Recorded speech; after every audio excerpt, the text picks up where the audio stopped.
La parole aux Français, Clélie Mathias et ses invités. Merci Simon, je suis toujours avec Yvan Rieufol et avec Jean Garrigue. On a découvert ce message poignant hier. Mon petit ange s'est envolé. C'est l'animatrice Églantine Émeillé qui a annoncé la mort de son fils Samy, 17 ans. Il souffrait de plusieurs handicaps. Il était également autiste. Alors c'est l'occasion pour nous de se pencher sur le quotidien de ces parents d'enfants autistes et handicapés. Florence Henry, bonjour. Bonjour. Merci de témoigner avec nous sur notre antenne. Vous êtes la maman d'une enfant qui a été diagnostiquée autiste. Vous allez nous raconter votre histoire. Quel âge a votre fille aujourd'hui et surtout, comment va-t-elle ? Elle a 21 ans et je le raconte dans une histoire qui s'appelle Le livre L'enfermement. On me l'a diagnostiquée à 3-4 ans. On m'avait dit qu'elle serait foutue, voilà, qu'elle ne parlerait jamais, qu'elle ne comprendrait pas. Les psychiatres m'avaient dit qu'elle ferait jamais un exercice, un problème même. Et puis, écoutez, il s'est passé un drame dans une école parce que j'essayais quand même de l'amener 2 heures le matin. Bon, on me disait qu'elle n'était pas en état de le supporter, mais j'y allais quand même. Et puis, elle a été mise à nu. Ça m'a tellement choquée. Et puis, on n'avait plus d'école que je me suis enfermée avec elle pendant à peu près 10 ans. Voilà. Et je cherchais à ce qu'elle puisse me répéter. Vous voyez, mes cheveux avaient poussé jusqu'à là. Enfin bon, c'était devenu, vous voyez, il y avait des affiches dans toute la maison. Et puis j'ai créé des techniques, des méthodes, et au fur et à mesure, j'ai commencé à avoir un peu de langage. Alors finalement, quand le langage est arrivé, elle faisait encore plus peur qu'avant, puisqu'on voyait que c'était tout mélangé, c'était le désordre. Et puis grâce à des systèmes, j'en parle souvent, du système du cahier par exemple, j'ai remis de l'ordre dans tout ça, et elle est rentrée en 5e sans retard scolaire. Voilà. Et aujourd'hui, elle a fini sa licence de mathématiques, et elle va finir cette année sa licence d'informatique. Quel parcours. Vous le disiez, hein, vous avez longtemps écrit, vous avez témoigné là-dessus sur les enfants autistes justement, et vous parlez à chaque fois, hein, et c'est Églantine Émeillé également d'ailleurs, à chaque fois on entend le mot combat. J'aimerais comprendre, c'est un combat contre qui, contre quoi? Pourquoi ce terme? Moi j'ai eu le combat parce que je voulais que ma fille parle, ça a duré 10 ans, et après moralement, comme j'ai vu qu'il y avait des chemins qui étaient possibles, il m'était impossible de vivre normalement, sachant que il fallait que je diffuse l'espoir. Donc depuis 8 ans, mon combat c'est pour les autres, parce que ma fille vraiment, elle voudrait ne plus entendre parler, ni ma famille, ni personne. Là, vous voyez, je suis en Suisse, j'aide ce petit garçon et je prouve déjà en 15 et 8 jours qu'on peut transformer le cerveau d'un enfant. Vous voyez, là, c'est un gosse qui n'aurait jamais dû tenir un stylo. Vous voyez, là, vous voyez, et il est là, et il peut. Voilà. Donc maintenant, mon combat, c'est pour les autres. Mais à l'époque de ma fille, j'ai dû combattre le système parce qu'on me menaçait de me la retirer. Parce que évidemment, elle n'allait pas dans les centres, elle ne suivait pas ce qui était préconisé pour elle, ce qu'on préconise. Je l'avais retirée de l'école. Heureusement qu'un médecin me protégeait, me faisait des papiers comme quoi il disait, oui, il y a des progrès, madame. Voilà, s'occupe bien, je dis pas mon ancien nom, puisqu'on retrouverait ma fille. Ma fille, personne ne sait d'où elle vient. Hein. Et voilà, donc pour vous dire que ça a été des années infernales pour moi quand j'étais enfermée avec ma fille. J'avais tout le temps peur que quelqu'un vienne sonner, qu'on me la retire et qu'elle n'ait pas gagné assez de mots. Surtout que je vais vous dire autre chose. Voilà, vraiment, je profitais. Alors, il y a des centres qui sont très bien adaptés, mais il y en a d'autres, on ne sait pas ce qui se passe, vous voyez, puisque l'enfant ne peut pas parler. Et donc il peut y avoir des drames et jamais ils ne pourront répéter ça. Alors que pour leur progrès, il faut une hyper protection. Voilà, il faut qu'ils soient inondés d'amour et extrêmement bien protégés, stimulés évidemment. Voilà. Que pensez-vous de la prise en charge en France? Vous avez l'air, déjà, je poursuis cette question, mais vous avez plus ou moins répondu. Elle a l'air totalement insuffisante en tout cas. C'est une catastrophe, surtout quand on connaît le chemin de comment dans la neuroplasticité, les chemins qu'il faut prendre absolument pour qu'ils rétablissent, mais pour qu'ils progressent. C'est trop mou. Voilà, c'est impossible. Il faudrait un travail au quotidien. Et même sans ça, aujourd'hui, on n'assure pas assez de protection sur ces enfants-là. Alors, ils sont, si vous voulez, officiellement, comme on ne sort pas de l'autisme, il n'y a pas besoin de mettre tout en place pour les sortir de là. Donc, évidemment, il y a un relâchement total. Et puis, il faudrait plus de moyens, évidemment. Parce que c'est avec l'argent qu'on peut mettre bouger les choses. Voilà. Alors, inutile de vous dire que moi, le gaspillage, ça me choque. Parce qu'évidemment, Un enfant, pour moi, rien n'est plus sacré que ça. Je sais à quel point le travail, c'est un travail de dentelière, vous voyez. C'est un travail qui exige de l'énergie et à quel point c'est dramatique pour moi quand je vois ce relâchement et à quel point ils ne sont pas stimulés. Pour moi, c'est comme si on abandonnait des âmes, vous voyez.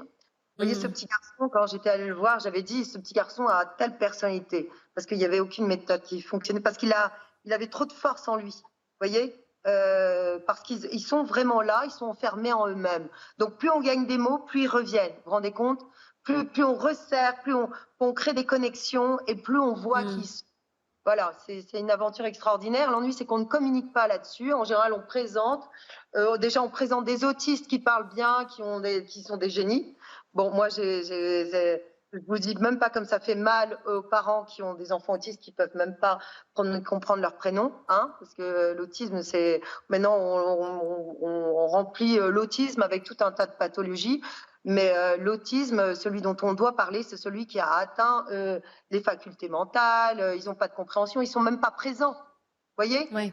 C'est-à-dire que quand je suis venue la première fois ici, il fallait le redescendre sur terre. J'étais même au stade de lui apprendre à avoir une première lettre, n'importe, parce que moi, ma méthode, c'est basée sur l'alphabet. C'était de lui apprendre à être présent avec nous. Vous vous rendez compte? Parce que rien que là, Une des questions au plateau, Yvan Rioufol. Écoutez, je trouve que votre témoignage est extraordinaire et il est bouleversant. Et ma question était de savoir si cette méthode que vous aviez appliquée à votre enfant est une méthode qui est généralisable à tous, ou est-ce qu'il y a quand même une sorte de pragmatisme à avoir? Et est-ce que cette méthode a été, si je puis dire, labellisée officiellement par je ne sais quoi, l'éducation, la santé Écoutez, je vais vous dire, ça fait 8 ans que je me bats pour cette méthode. Au moment où ma fille s'en sortait, je ne vais pas donner le nom du médecin, j'étais allée voir quelqu'un dans un grand hôpital de Paris qui avait vu les résultats, qui m'avait dit mais c'est pas possible. Et je lui donnais toutes les techniques, tout, je lui disais, je m'arrêtais pendant 2-3 heures. Et elle prenait pas de notes. Je lui ai même dit mais prenez des notes. Et bon, après je me suis dit bon allez, c'est un génie, vous voyez. Et en fait, il n'y a rien eu de fait.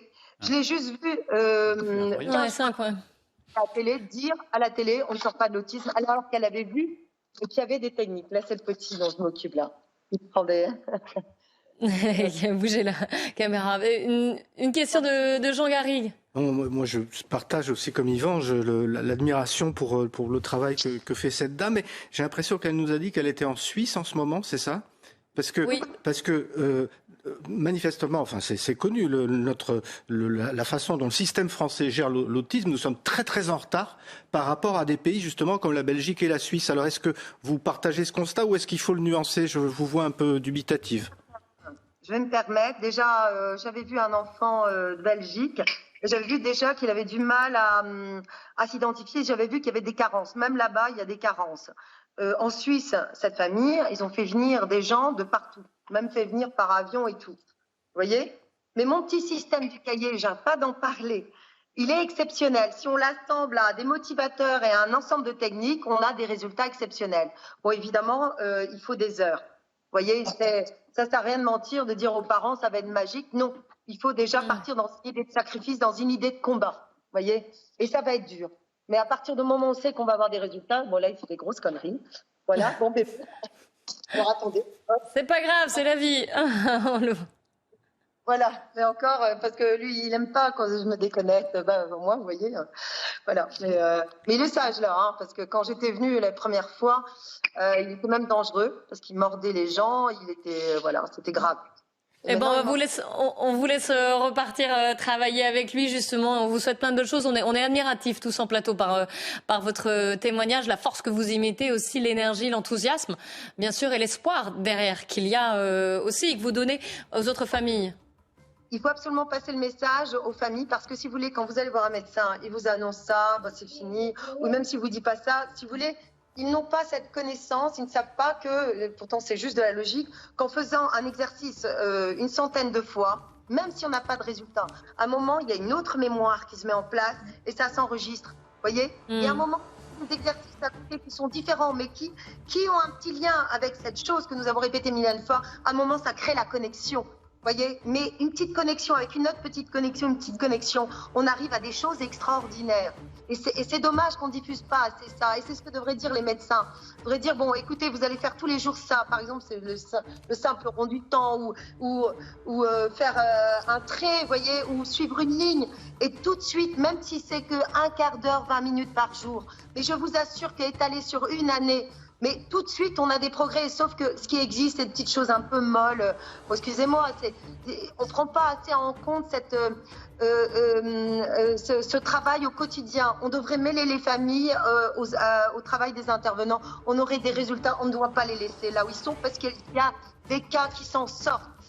Et vous le témoignez. Merci beaucoup Florence Henry. Merci beaucoup d'avoir témoigné en direct sur CNews. On doit malheureusement vous laisser. Merci à vous encore une fois. Merci à Jean Garrigue et Yvan Rieufol. Dans un instant, ce sera Mickaël Dorian pour 90 minutes info qui reviendra sur la visite d'Emmanuel Macron au marché de Rungis. Il a abordé évidemment l'inflation, mais aussi bien sûr la réforme des retraites et parler de bon sens.